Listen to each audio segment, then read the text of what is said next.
So just the other day, I was watching Colin Cowherd's show called The Herd, and he was kind of going through every single team that's a contender and the chances that they have in the playoffs. So we have the Bucks, Clippers, Lakers can win a championship. Nice little graphic there. The only thing I disagree in America, I have the Sixers, the Celtics, the Jazz, Dallas, Denver, and Toronto winning a playoff series. Miami, Rockets, OKC, book a vacation. He listed a bunch of teams, many from the East, many from the West, total of about 12 teams. But ultimately, he didn't name one team, and that team is the Indiana Pacers. And I feel like they're kind of being overlooked by just about everybody. And I think it's getting to a point where we're just not even acknowledging how good they could possibly be. Their potential is really insane. What's going on, guys? SMH Super Mario Hoops back with some more hoops. And today we're going to talk about why people are kind of sleeping on the Indiana Pacers. So let's go through from the beginning of the year. They kind of started off the year on a very slow start. In fact, they were basically kind of winless to start the year, one of the last teams to actually get a win. And it almost looked like people were saying, fire Nate McMillan, this team is trash, we're not going to be a playoff team this year, now that Victor Oladipo is going to miss almost the whole season. But actually, they kind of turned it around pretty quickly. And I mean, we have to take into account what they're kind of going through. It's a new team for one. Second, they've had to deal with a bunch of stuff, including injuries, which we'll get to a little bit later. But the Indiana Pacers, they started off the season really bad. I believe they were 15th after the first week and a half in the season. And then they worked their way up and bounced back to currently being the 5th seed in the Eastern Conference. And I mean, all those teams from 3 through 6, in my opinion, is kind of a 50-50 who could win any of those matchups. But the thing is, a lot of those teams have been healthy. Now, of course, you have the Toronto Raptors who have had injuries. They've been in and out all year, and it's been very impressive to see what they've been doing. But they also have some experience behind them and chemistry. All these other teams in the Eastern Conference in the 3 through 6 spots, such as the Celtics, the Miami Heat, the Philadelphia 76ers, and of course the Indiana Pacers, kind of had to gel with their new rosters. Now, of course, the Sixers still had their same core, and the Celtics kind of did for the most part, but kind of adding and subtracting integral pieces on those teams was part of the reasons that they had to adjust. Looking at a team like the Miami Heat, they basically added one integral piece and they're starting to take off. And we probably haven't even seen their full potential yet, with a lot of young guys around Jimmy Butler and Bam Adebayo already playing like an all-star. And then you got the Indiana Pacers, and it's really weird to say this, but like the Indiana Pacers, it almost seems like they're kind of a veteran team of these top 6. Like, we have seen them over the past several years. We know what they're capable of. Obviously, Victor Oladipo, when he's at 100%, can be an NBA All-Star. Malcolm Brogdon was playing like an NBA All-Star until he was in and out of the lineup a ton of times this year. And Domantas Sabonis was an NBA All-Star this season. Not to mention guys like Miles Turner, who's a defensive beast that can stretch the floor. Very underrated, probably one of the most underrated players in the entire league, I'd say. And then you got TJ Warren, a guy who's kind of shown a lot of people wrong this year, but is kind of going under the radar still. I mean, he averaged 18 points per game in his final year with the Phoenix Suns before ultimately getting shipped off to the Indiana Pacers in what was definitely not a risk for them. I mean, the Suns literally got nothing back for TJ Warren. And I know they kind of wanted to get rid of him, get rid of his contract, all that stuff. But it's TJ Warren. He's averaging 18 points per game on your team. You could get more back than what they got. So getting him for a price like that, definitely worth the gamble. And it seems like it's paying off. Now, unfortunately, they're going to be without Jeremy Lamb for the rest of the season, which is kind of a heartbreaker. But their bench has had some players that have really stepped up. I mean, for one, Doug McDermott is probably playing the best basketball of his life right now. I mean, as a Bulls fan, you guys know that I still regret trading Gary Harris and Yusuf Nurkic to get Doug McDermott.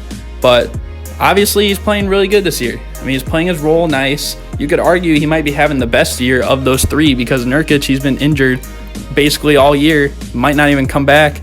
And Gary Harris, he's been shooting a little inconsistent throughout the season, not really averaging that many points, although he is very good on the defensive end like usual. But Doug McDermott has been a very good shooter for them. Not to mention they also have TJ McConnell at the backup point guard spot, who I think is a winner in this league. Now, he hasn't won anything yet. He's still very young, but I think he has that winning mentality. Definitely a player that's not getting talked about when talking about the Philadelphia 76ers and their struggles this year. A lot of people like to point to Jimmy Butler and his leadership. They like to point to JJ Redick and his floor spacing. But a lot of the heart and soul of that Sixers team and really the process was TJ McConnell. And if we look at what they're doing right now, I mean, yes, Malcolm Brogdon just came back from injury. Yes, Victor Oladipo just came back from injury. Both those guys have been struggling shooting the ball and just putting the ball in the basket. But let's be real here. I think everyone, even Pacers haters, could probably agree that Victor Oladipo is not going to be shooting 30% from the field the rest of his career. They can probably agree that Malcolm Brogdon is not going to be playing this bad for the rest of his career. I mean, after all, this dude just won Rookie of the Year only 3 years ago. Like, he's still got a lot of time left in this league, and he's already playing like a veteran ever since he came out of college. When looking at Domantas Sabonis, he's still very young himself. Same thing with Miles Turner, who can always take that jump. I know we've kind of been waiting for it for years and years and years, but I mean, he plays his role properly, and if he does take that jump, then it just makes him even scarier. And really, they're just top heavy, and nobody's giving him credit for it. You could make an argument that 1 through 5, when they're fully healthy, their starting unit is just as good as anyone's in the East. Maybe not the Milwaukee Bucks, but everyone else, I think, is pretty fair game. But we still aren't even done talking about the depth on this team. And I think a lot of it starts with the Holiday brothers. I mean, Aaron Holiday, he's in just his second year in the NBA, and he's already playing like a pro, averaging about 10 points per game, not too bad at shooting for a young guy.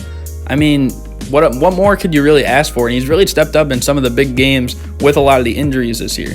Justin Holiday as well, combined with his brother, they're averaging a total of about 18 points per game.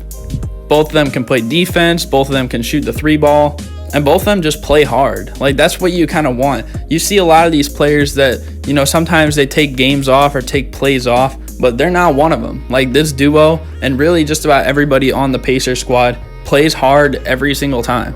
And when it comes down to the playoffs, like, you can't afford to take plays off. Not to discredit, of course, LeBron James, because he's a professional and he's one of the greatest of all time, but there were some times, like in 2018, even against the Pacers, where he wouldn't even get back on defense. Like, the Pacers are going to get back on defense every single time. And some other guys as well off the bench, like Goga Bitadze and Jakar Sampson, can kind of help them play a more traditional style of basketball, which could be really effective, because you see a lot of these teams that are kind of going small ball, like the Houston Rockets, and trying to, you know, just shoot as much threes as possible, like the Bucks. And really, a traditional style might actually help out. I mean, after all, they did beat the Milwaukee Bucks with their team, one of the few games that they played when they're all fully healthy. I think if I had to sum up the main 3 reasons why, I think 1 is because they have a lot more depth than many of the teams out in the Eastern Conference. 2, they have a lot more growth. I mean, we haven't even seen this team at their highest capability yet this year. And I mean, we still have about 2 months until the playoffs, so it's going to give time for Victor Oladipo, Malcolm Brogdon to get back in the groove of things. And 3rd is that they're playing with a chip on their shoulder. And if you guys know Indiana basketball, players that play with a chip on their shoulder, they're going to play good. They're going to come out and they're going to play the way that they should. A lot of these other teams already feel like they basically have it made. You know, we've never seen Kyle Lowry go very far in the playoffs without Kawhi Leonard. Who's to say that he's going to have possibly a bad postseason this year? I mean, same thing with the Boston Celtics. I mean, we have to account for what happened last year. Of course, a lot of that goes for the blame of Kyrie Irving, but I mean, Jason Tatum, Jaylen Brown didn't really have the greatest postseason, and Kemba Walker hasn't been there in about 4 years. Same thing with the Miami Heat, is that how is this team going to translate into the playoffs when outside of Jimmy Butler, they don't really have that much experience? Same thing with the Philadelphia 76ers in the sense that they don't have Jimmy Butler, and he was kind of the reason they were successful, because they had all-stars around him, and it kind of made the whole team work as a unit. I'm not saying that the Indiana Pacers are going to come out here and win the championship, because I think most of us can agree that the Milwaukee Bucks are the favorite in the Eastern Conference, and most likely nobody is going to end up beating them. Maybe the Sixers, if they can figure it out properly. They have probably the most potential of the other teams down there, but I don't think anyone's thinking they'll end up beating them. But if the Pacers can get fully healthy, if they can play the way that we've seen all these guys play in previous years, in previous games, then I think they have the potential to be the second best team in the Eastern Conference this year and get to the conference finals, and could definitely give the Bucks problems in the sense that it could be a long series, and that might hurt the Bucks' chances at winning a championship too. Again, it's all about getting hot at the right time. But guys, I hope you did enjoy this video, kind of just like a rant about why people aren't really giving credit to the Indiana Pacers, and it's kind of getting annoying.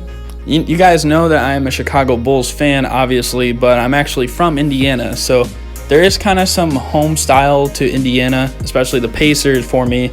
So I'm kind of at least wishing for the best for them as well. And just by seeing everyone kind of neglect them, it's kind of getting annoying to this point, especially when we all know what they're capable of.